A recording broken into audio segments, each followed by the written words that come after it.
Nouvelles du continent, l'actu de France et d'ailleurs, on commence. Ce qui ressemblait à un sommet était en réalité un avertissement. Pékin a obtenu la scène, Washington a obtenu les manchettes, et Taïwan, l'Iran, Boeing et le fentanyl révèlent qui est réellement reparti plus fort. Je vais être très clair sur ce qui se déroule actuellement à Pékin. Les poignées de main, le dîner au canard laqué, les avions Boeing, les dirigeants souriants au temple du ciel, rien de tout cela n'était une surprise. Ce n'était pas simplement une prédiction. C'était une conséquence inévitable. Dès lors que l'on comprend la pensée stratégique de la Chine, la manière dont Xi Jinping fonctionne, la logique structurelle d'une puissance américaine en déclin et d'une puissance chinoise en ascension, il n'y avait tout simplement aucun autre scénario possible pour cette histoire. Pour les caméras favorables à Trump, une poignée de main est souvent vendue comme une stratégie, comme si la diplomatie n'était qu'une séance photo avec un meilleur éclairage. Et pourtant, les médias du monde entier traitent une pièce de théâtre soigneusement chorégraphiée par Pékin comme s'il s'agissait d'une diplomatie spontanée. Ce sommet doit être décortiqué couche par couche, affirmation par affirmation, car c'est seulement ainsi que le brouillard commence à se dissiper. L'image qui a lancé 1000 manchettes est arrivée le 14 mai 2026, lorsque Donald Trump a atterri à l'aéroport international de Pékin-Capitale pour ce qu'il a lui-même qualifié de sommet qui serait explosif. Il s'est tenu au Grand Palais du Peuple à passer en revue une garde d'honneur aux côtés de Xi Jinping et le monde a vu le premier président américain en exercice visiter la Chine en près de 9 ans, 9 années d'absence. 9 années pendant lesquelles la Chine a construit des îles artificielles, élargi sa marine, écrasé l'autonomie de Hong Kong, tiré des missiles autour de Taïwan, lancé les nouvelles routes de la soie dans plus d'une centaine de pays et est devenu le plus grand fabricant du monde avec une avance énorme.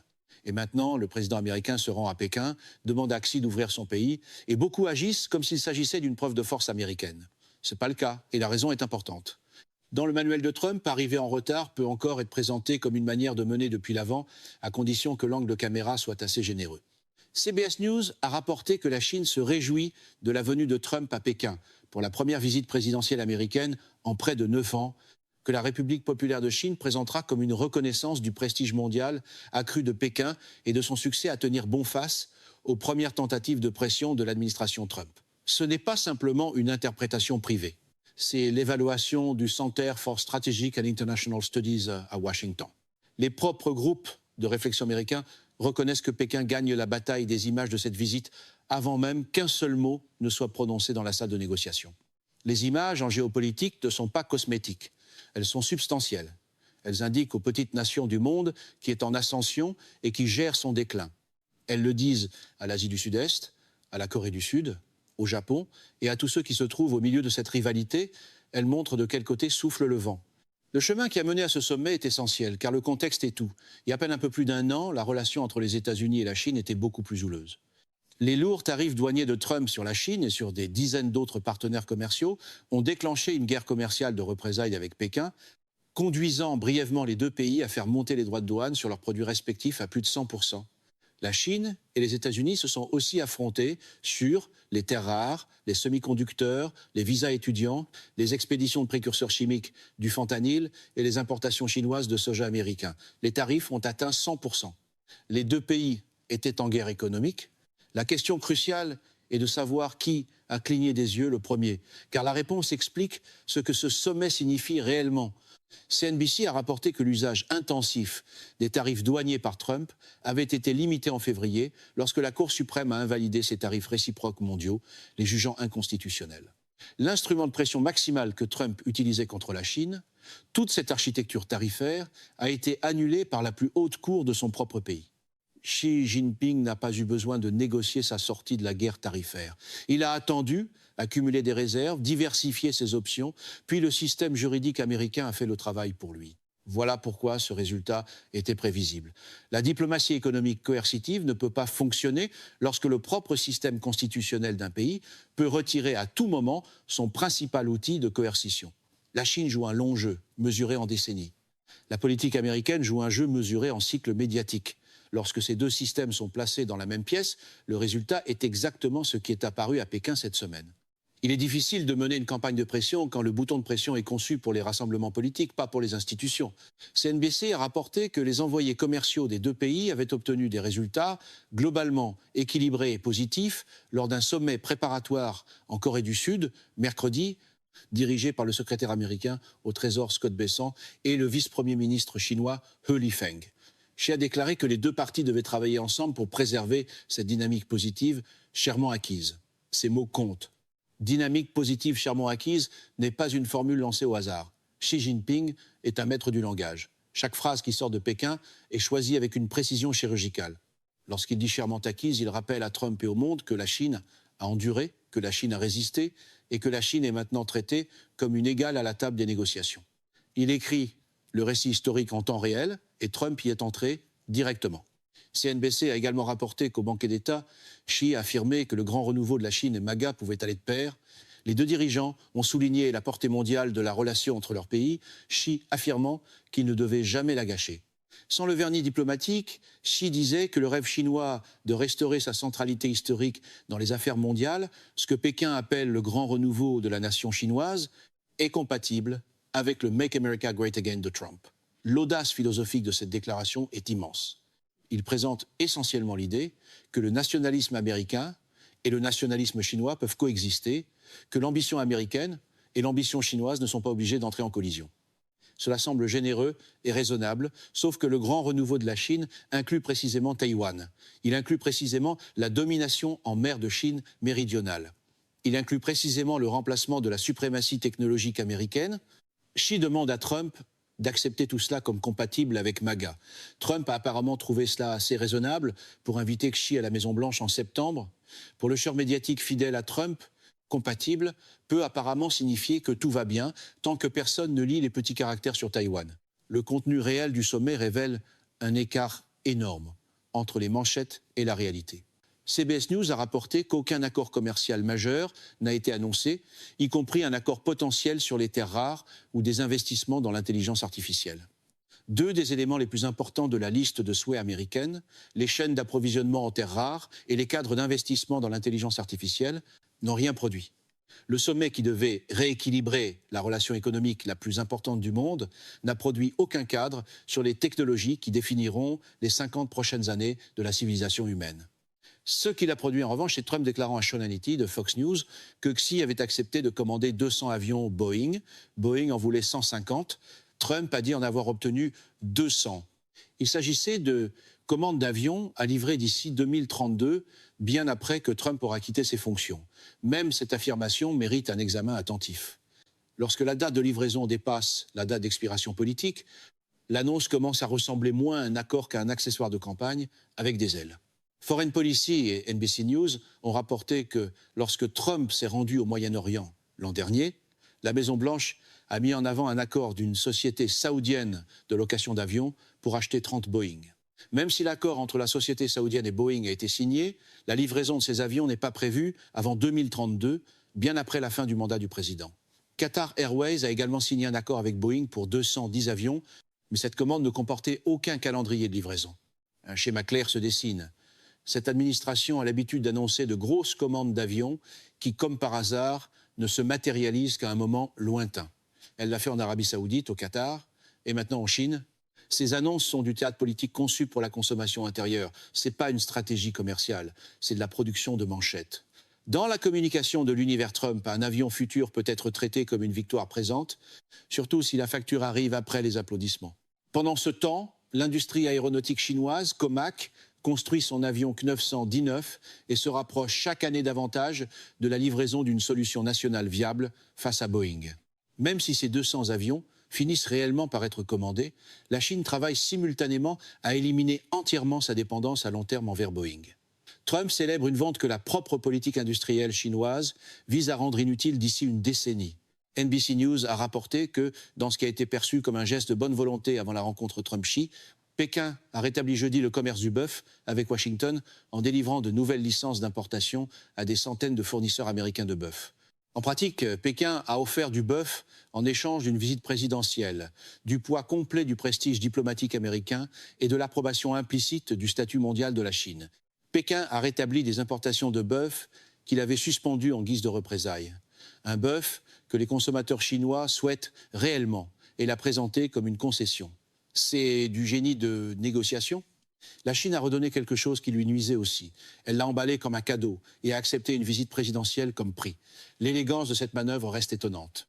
Il n'y a que dans un tour d'honneur à la manière Trump que le retour de ce que les deux côtés voulaient de toute façon peut être présenté comme un gros lot diplomatique. La question la plus dangereuse, la moins couverte et la plus lourde de conséquences issues de ce sommet est Taïwan. Foreign Policy a rapporté que le président chinois Xi Jinping a tenu des propos fermes à Trump sur Taïwan, avertissant de possibles affrontements, voire conflits, si la question n'est pas traitée correctement, selon les médias d'État chinois. Le compte-rendu indique que Xi a souligné que la question de Taïwan est la plus importante dans les relations sino-américaines. Si elle est bien traitée, la relation bilatérale bénéficiera d'une stabilité globale. Sinon, les deux pays connaîtront des affrontements, voire des conflits, plaçant l'ensemble de la relation en grand péril. Xi a également dit à Trump que l'indépendance de Taïwan et la paix entre les deux rives étaient aussi irréconciliables que le feu et l'eau. En langage clair, Xi Jinping a regardé le président américain dans les yeux et l'a averti que le maintien du soutien américain à Taïwan pourrait mener à la guerre. C'est ce que signifient les mots affrontement, voire conflit. Il a livré ce message non pas par un canal privé ni dans un communiqué codé, mais dans le compte-rendu officiel de l'État chinois. Pékin voulait que le monde entier l'entende. C'était un message à Taïwan, au Japon, à la Corée du Sud, à l'Australie et à chaque allié américain dans le Pacifique. Xi signale au monde que son seuil de confrontation est en train de bouger. Le compte-rendu de la Maison-Blanche sur la rencontre n'a pas mentionné Taïwan du tout et s'est plutôt concentré fortement sur le commerce, pas un seul mot. Le gouvernement chinois a publié un compte-rendu menaçant explicitement d'un conflit au sujet de Taïwan.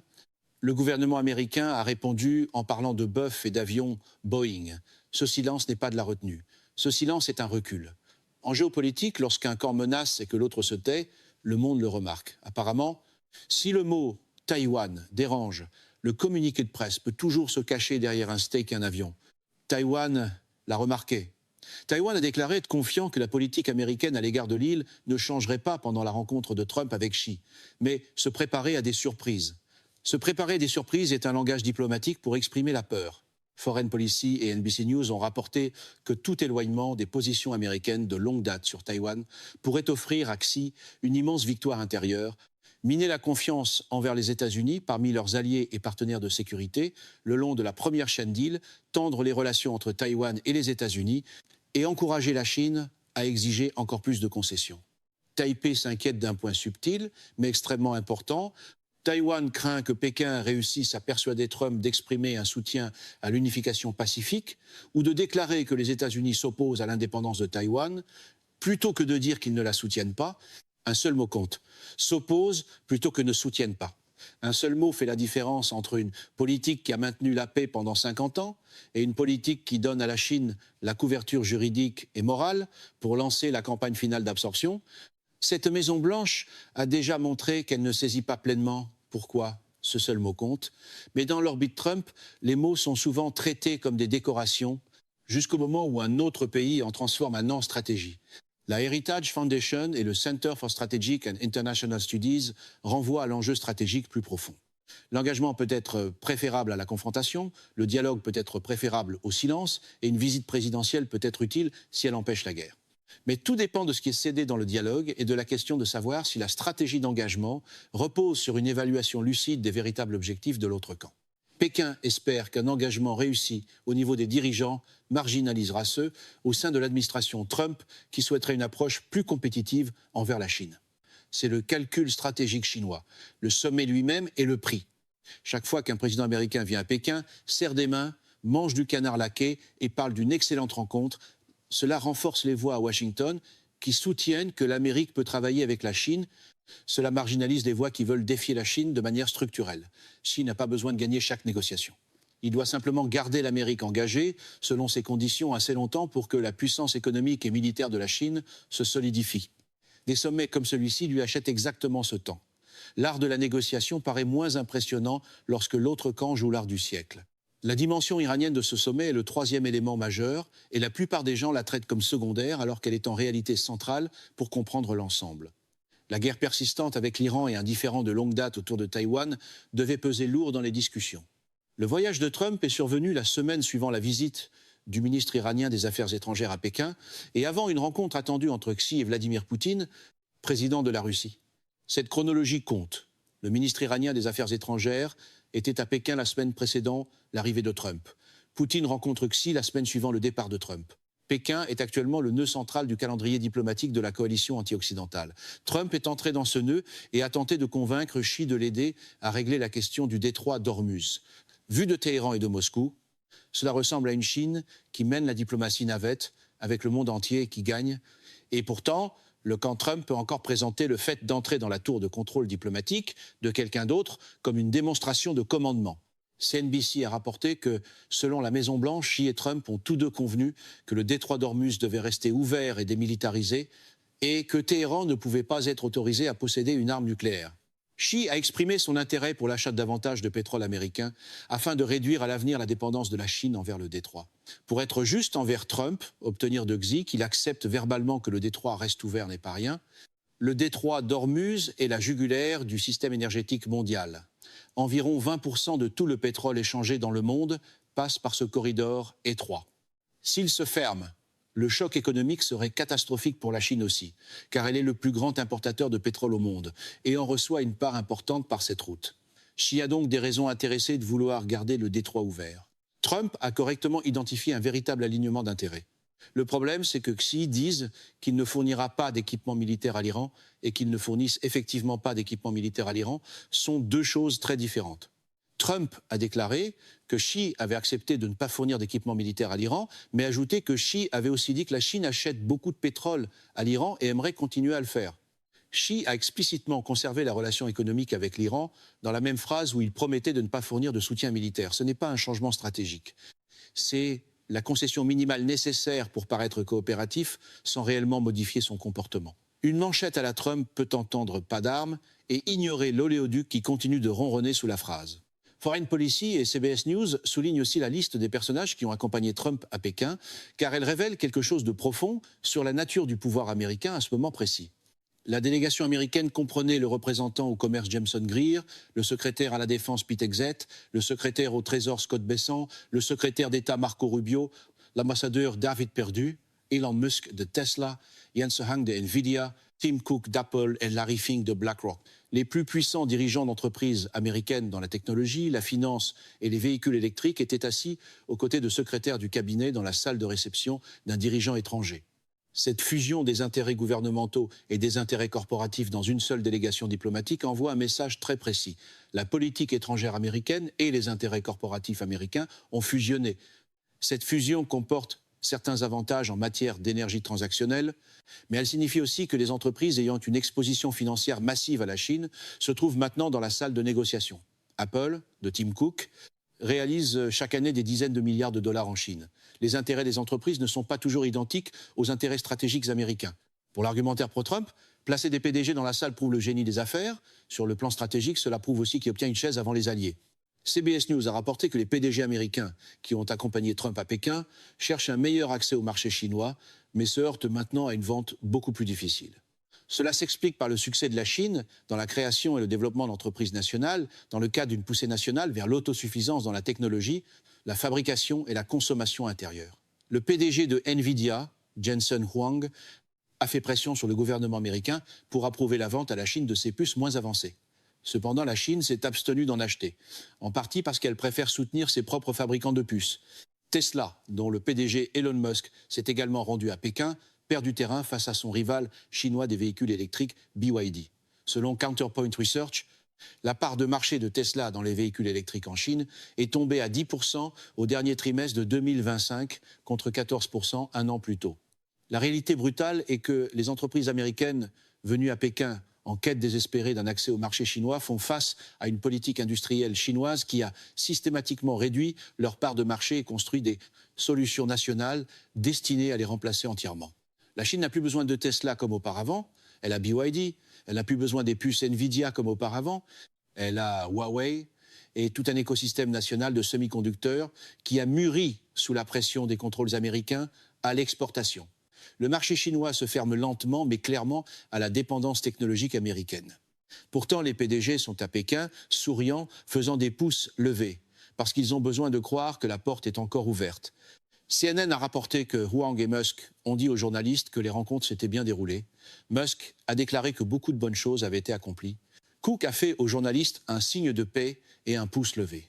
Un signe de paix et un pouce levé sont devenus la profondeur de la communication stratégique issue du sommet diplomatique le plus important de cette décennie. Ces hommes sont brillants, ils ne sont pas naïfs. Ils savent exactement à quel point peu de choses concrètes ont été obtenues, mais ce sont aussi des hommes dont les entreprises sont profondément liées à la Chine. Et ils ne peuvent pas se permettre de rentrer chez eux en disant que ce fut un échec. Alors ils font un signe de paix et un pouce levé, le marché boursier grimpe de 2% et Pékin inscrit une autre victoire. Quand les résultats concrets sont minces, un pouce levé devient l'indicateur économique non officiel de la diplomatie de l'ère Trump. Un autre enjeu reçoit très peu de couverture dans la presse occidentale, mais il mérite une profonde inquiétude. CBS News a rapporté que plus de 7 Américains sur 10 disent que les tarifs douaniers sur les importations chinoises sont mauvais pour la Chine, tandis qu'environ les 2 tiers estiment qu'ils sont également nuisibles aux États-Unis. Le sondage a révélé que plus de la moitié des répondants considèrent la puissance économique croissante de la Chine comme la plus grande menace pour les États-Unis, tandis que 29% estiment que la puissance militaire chinoise représente le plus grand danger. Plus de 75% des Américains ont déclaré croire que la Chine veut jouer un rôle dominant dans le monde. C'est là que se trouve le paradoxe au cœur de la politique américaine envers la Chine. Le public américain se méfie profondément de la Chine. Il la voit comme la principale menace. Il ne veut pas payer des prix plus élevés à cause des tarifs douaniers, mais il comprend aussi que l'ascension de la Chine représente un défi stratégique. Pourtant, son gouvernement se rend à Pékin, mange du canard laqué et annonce des accords Boeing qui ne se concrétiseront pas avant 6 ans. L'écart entre ce que les citoyens américains comprennent intuitivement et ce que leur gouvernement fait opérationnellement n'a jamais été aussi large. Cet écart n'est pas un accident. Il est le produit de 40 années pendant lesquelles une classe corporative et financière a gagné des sommes énormes grâce à l'intégration avec la Chine et cherche maintenant désespérément à protéger ses rendements alors même que l'environnement stratégique a fondamentalement changé. La machine de communication pro-Trump peut appeler cela de la fermeté, mais le menu dit canard laqué et le calendrier dit 2032. NBC News a rapporté que le président chinois Xi Jinping et le président américain Donald Trump ont accepté de développer une relation sino-américaine constructive de stabilité stratégique, selon le compte-rendu officiel en anglais de Pékin sur le sommet. Tian Chen-Shu, économiste principal à l'Economist Intelligence Unit, a déclaré que cela signale une période de stabilité gérée qui tiendra pendant un certain temps. Il y aura une barrière de sécurité et les choses ne sortiront pas du contrôle des deux parties comme elles ont failli le faire en 2025. La stabilité gérée est l'expression clé. C'est essentiellement ce que Xi demande depuis le début de la guerre commerciale. Pas l'amitié, pas une alliance, mais une stabilité gérée. En pratique, le message est clair. La Chine veut un cadre stable dans lequel elle peut continuer à renforcer sa puissance, continuer à consolider la mer de Chine méridionale, continuer à intégrer Taïwan dans son orbite économiquement et psychologiquement, continuer à développer son armée, continuer à implanter les infrastructures des nouvelles routes de la soie en Asie, en Afrique et en Amérique latine, tout en offrant aux États-Unis une stabilité commerciale et l'occasion photo nécessaire avant la prochaine élection. C'est l'accord qui est proposé et il semble être accepté. Pour l'image politique de Trump, une occasion photo peut être emballée comme de la paix. Pour Pékin, elle peut être emballée comme du temps. Le cadrage de CNBC montre aussi clairement ce que signifie la stabilité gérée pour les pays qui ne sont pas dans la pièce. Pour Taïwan, cela signifie que les États-Unis ont fixé un plafond à la force avec laquelle ils repousseront la pression chinoise. Pour le Japon, cela signifie que le parapluie américain au-dessus du Pacifique est maintenant accompagné d'une question de fiabilité. Pour la Corée du Sud, cela signifie des calculs plus difficiles, alors qu'elle tente de maintenir son alliance avec Washington tout en gérant une économie profondément liée à Pékin. Dans toute la région Indo-Pacifique, les gouvernements espèrent tous une relation sino-américaine à la boucle d'or, assez bonne pour éviter le conflit et la pression de choisir un camp, mais pas assez bonne pour suggérer un partenariat G2 dans lequel des décisions cruciales pour leurs intérêts seraient prises uniquement à Washington et à Pékin. La crainte dans l'Indo-Pacifique n'est pas seulement l'agression chinoise. C'est un condominium Washington-Pékin qui décide du sort régional sans contribution régionale. Ce sommet, avec ses images chaleureuses, ses conversations murmurées sur Taïwan et ses communiqués sur les accords Boeing, ressemble de façon inconfortable à ce scénario redouté. Le point essentiel au sujet de Xi Jinping, c'est qu'il joue un jeu entièrement différent de celui que la partie américaine croit jouer. Trump pense qu'il s'agit d'une négociation transactionnelle. Un côté donne quelque chose, l'autre donne quelque chose en retour. La Chine achète des avions, l'Amérique réduit les tarifs. Xi voit cela comme une compétition civilisationnelle avec un horizon temporel très long. Chaque sommet n'est qu'un coup dans une partie que la Chine joue depuis que Deng Xiaoping a annoncé cacher sa force, attendre son heure, en 1989. Le message de Deng était de ne pas défier directement l'Amérique tant que la Chine ne serait pas assez forte pour gagner. Une transaction est plus facile à vanter qu'un horizon temporel, ce qui explique peu et pourquoi le camp Trump continue de compter les avions pendant que Pékin compte les décennies. Xi a maintenant conclu que le temps de se cacher est terminé. La Chine est assez forte. Son économie, malgré de réels problèmes structurels, est la deuxième plus grande du monde et une puissance manufacturière. Son armée a été complètement modernisée. Son écosystème technologique, bien qu'encore dépendant de certains intrants américains, avance rapidement vers l'autosuffisance. Xi ne se cache plus. Il affirme ouvertement et officiellement que Taïwan est la question la plus importante et qu'une mauvaise gestion de ce dossier provoquera des affrontements, voire des conflits. Ce n'est pas un homme qui cache sa force. C'est un homme qui a décidé qu'il est assez fort pour parler clairement. C'est vers cela que des années d'avertissement pointaient, et ce sommet le confirme.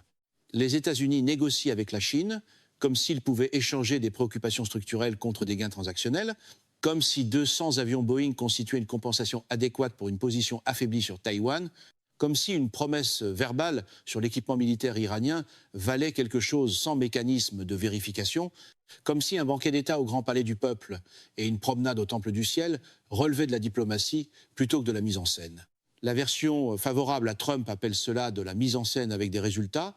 La version inconfortable, c'est que la mise en scène pourrait être le résultat. La Chine qui existe aujourd'hui n'est pas la Chine qui avait besoin de la bonne volonté américaine pour se développer. Cette Chine-là n'existe plus. La Chine d'aujourd'hui a ses propres champions de l'intelligence artificielle, ses propres leaders du marché des véhicules électriques, sa propre marine hauturière, son propre programme spatial et sa propre monnaie numérique. C'est une Chine qui négocie avec confiance, non par besoin. La Chine n'a pas complètement arrêté le flux de précurseurs chimiques du fentanyl depuis son territoire.